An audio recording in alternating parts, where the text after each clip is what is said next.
Sortir de son lieu de confort, connaître ses capacités. Connaître ses capacités déjà, c'est dans sa zone de confort.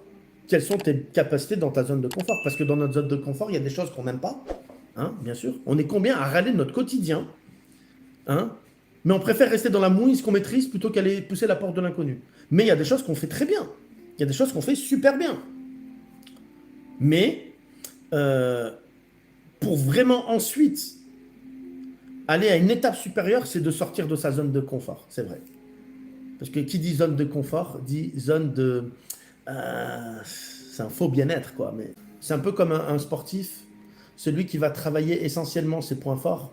Il y a un moment où il arrivera à un seuil où il ne pourra plus aller au-delà de ce qu'il fait. Je veux dire, d'une échelle de 0 à 10, tu es tennisman. Tu as le revers, tu as le coup droit, tu as la volée, tu as le service, tu as l'endurance, tu as la vitesse, tu as le réflexe, tu as tout plein de choses. Ok, on va rester sur 4 choses simples. Coup droit, revers, service, volée.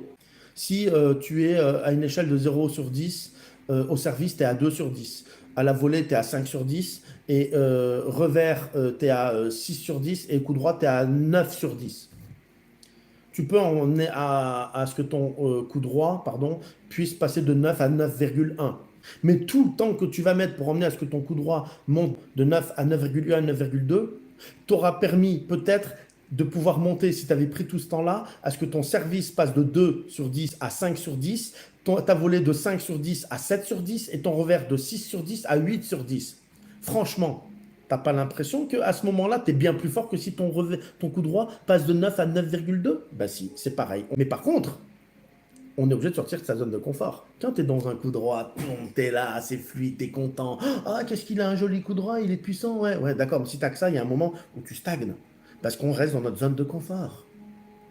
Et il y a un moment aussi, cette zone de confort, elle n'est plus utilisée à bon escient parce que l'âge, parce que la fatigue, parce que si, parce que les autres ont compris. Eh ben, tu vas devoir jouer des coups que tu n'as pas appris, que tu n'as pas appris à contrôler mieux et à maîtriser mieux. Donc, tu seras dans ta zone d'inconfort. Donc oui, comme tout, il y a un équilibre. Il faut déjà maîtriser et comprendre quels sont tes points forts dans ta zone de confort et ensuite aller dans la zone d'inconfort pour pouvoir apprendre à la maîtriser. Et du coup, l'inconfort deviendra le confort également.